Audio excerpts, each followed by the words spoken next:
যারা মালয়েশিয়া আসতে চাচ্ছেন তাদের উদ্দেশ্যে কিছু কথা আমি বলি। তো বাংলাদেশে যদি আপনি 20 থেকে 30,000 টাকা ইনকাম করেন, আমি মনে করি আপনার মালয়েশিয়া না আসাটাই ভালো।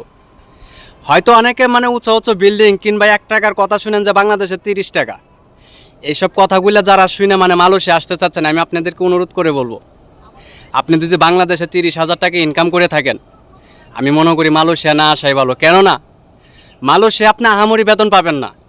আপনার খায়া খরচা 20-25 হাজার টাকা বড় জোর বাড়িতে পাঠাইতে পারবেন। তবে আপনি দেশে থেকে যে পরিশ্রমটা করতেছেন, এইখানে মনে করেন কঠোর পরিশ্রম করতে হবে। দেশের পরিশ্রম আমি মনে করি না পরিশ্রম, তার সাথে 3 গুণ বেশি পরিশ্রম করে আপনার 30,000 টাকা পাঠাইতে হবে। তাই বলে আপনি বাংলাদেশে থাইকা যান, সবচাইতে ভালো হইব। আর এই প্রবাসে আসার পরে আপনি সব কিছু হারাইবেন ভাই। হয়তো আমার কথাটা আপনার কাছে হয়তো তিতা লাগতেছে, তবে আসার পরে ভাই সত্যি সব কিছু হারাইবেন এবং আফসোস করবেন, তখন কিছুই পাবেন না। তো ভালো থাকবেন সবাই।